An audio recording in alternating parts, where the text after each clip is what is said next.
नमस्कार। Today I am going to discuss about the process of precipitation, जिसे हम आमतौर पर बारिश भी कहते हैं। और अगर हम बात करें तो जो बारिश है वो एक फॉर्म है प्रेसिपिटेशन का। प्रेसिपिटेशन है क्या?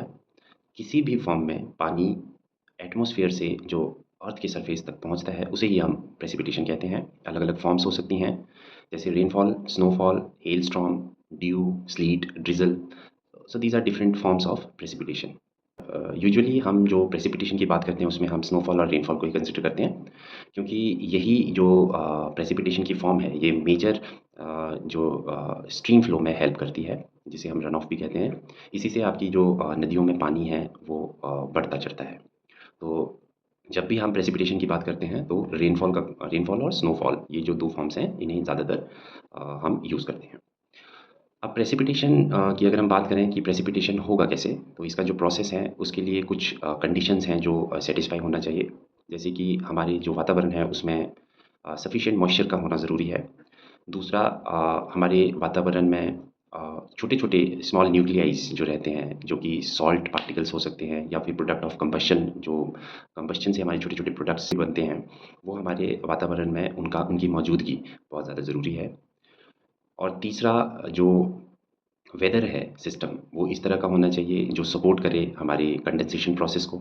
और चौथा, जो प्रोडक्ट है हमारा कंडेंसेशन का वो अर्थ की सरफेस तक पहुंच सके। तो इन चार चीज़ों का हमारे वातावरण में होना काफ़ी ज़रूरी है प्रेसिपिटेशन होने के लिए। अब प्रोसेस ये रहता है कि जो वेपर्स हैं जो हमारे एटमॉस्फेयर में प्रेजेंट हैं ड्यू टू इवेपोरेशन, वो इन छोटे छोटे न्यूक्लियाइज के साथ कंबाइन करते हैं और स्मॉल वाटर ड्रॉपलेट्स बनाते हैं, जिनका साइज़ 0.1 से छोटा रहता है। ये जो छोटी-छोटी स्मॉल वाटर ड्रॉपलेट्स जब बनती हैं, तो यही कंडेंसेशन का जो प्रोसेस होता है, इसे ही हम कहते हैं क्लाउड फॉर्मेशन। जो विंड होता है, वो इन क्लाउड्स को मूव करने में हेल्प करता है from one place to another. And जो ये छोटे-छोटे वाटर के ड्रॉपलेट्स बने हैं, ये आपस में कंबाइन करके एक बड़ी ड्रॉपलेट्स बनती हैं इनकी। और जब ये सफिशिएंट हेवी हो जाते हैं कि they get pulled down by the force of gravity, तो इसे ही हम क्या कहते हैं, प्रेसिपिटेशन कहते हैं, जिसे हम रेनफॉल का नाम भी देते हैं। तो ये 4 चीज़ें हमारे एनवायरनमेंट में होना बहुत ज़रूरी है। एक सफिशिएंट मॉइस्चर प्रेज़ेंट होना चाहिए, सफिशिएंट न्यूक्लियाइज़ प्रेज़ेंट होने चाहिए। कंडेंसेशन में हेल्प करने के लिए वेदर सिस्टम वैसा होना चाहिए, और जो प्रोडक्ट आपका कंडेंसेशन का है, वो अर्थ तक पहुँच सके, इस तरह की चीज़ें होना ज़रूरी है, तभी बारिश होगी। अब ये जो छोटे-छोटे वाटर ड्रॉपलेट्स की मैं बात कर रहा हूँ, जो कंडेंसेशन के प्रोडक्ट्स हैं, ये जो है अ, फ्लोट करते रहते हैं। ये किस वजह से फ्लोट करते हैं? क्योंकि एयर में टर्बुलेंस होगा, तो टर्बुलेंस की वजह से एक तरह से सस्पेंशन में रहते हैं, सस्पेंडेड पार्टिकल्स रहते हैं एयर में, और विंड की हेल्प से ये एक जगह से दूसरी जगह पे मूव भी करते हैं।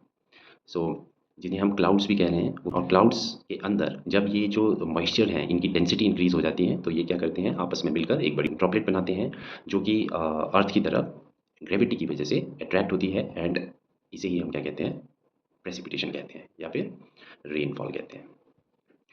अब अगर हम इंडिया की बात करें तो इंडिया में मानसून होता है, तो मानसून की वजह से अलग-अलग जगहों पे अलग-अलग तरह की प्रेसिपिटेशन होती है। तो फॉर्म्स जो प्रेसिपिटेशन का है वो अलग-अलग तरह से हो सकता है। इट डिपेंड्स अपॉन कि क्लाइमेट कैसा है, टेम्परेचर कंडीशन कैसी है, उसके बेसिस पर प्रेसिपिटेशन की अलग-अलग फॉर्म्स हो सकती हैं।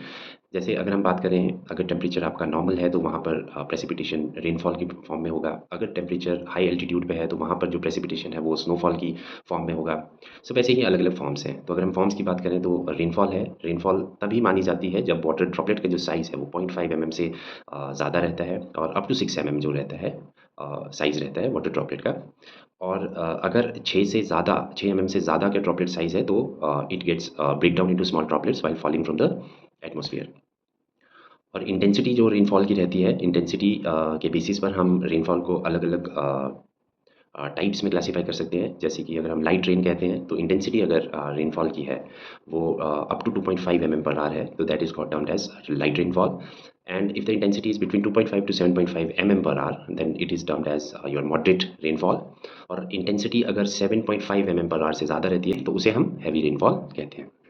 दूसरी जो फ़ॉर्म है वो स्नोफॉल की फ़ॉर्म है। स्नोफॉल की फ़ॉर्म में क्या रहता है कि आपके छोटे-छोटे आइसी क्रिस्टल्स जो होते हैं, जैसे हाई एल्टीट्यूड पे हम बात करें तो वहाँ पर क्या रहेगा कि छोटे-छोटे जो आइसी क्रिस्टल्स हैं वो हमारे एटमॉस्फेयर में बनेंगे ड्यू टू कंडेंसेशन। वो आपस में कंबाइन होते हैं, स्नोफ्लेक्स में कन्वर्ट होते हैं, and they get attracted by the earth's gravity. Snowfall कहाँ होगा? जहाँ पे हाई एल्टीट्यूड रीजन होगा, जहाँ टेम्परेचर कम रहता है, वहाँ जो प्रेसिपिटेशन की फॉर्म है वो बारिश की फॉर्म में ना होकर के स्नोफॉल की फॉर्म में रहती है। तो डेंसिटी जो स्नो की रहती है वो काफ़ी कम रहती है। तो अगर फ्रेश होती है स्नो, उसकी डेंसिटी आपका 0.06 से 0.15 ग्राम पर सीसी के बीच में रहता है। तो यूजुअली हम 0.1 ग्राम पर सीसी फ्रेश स्नो का डेंसिटी को लेकर के चलते हैं।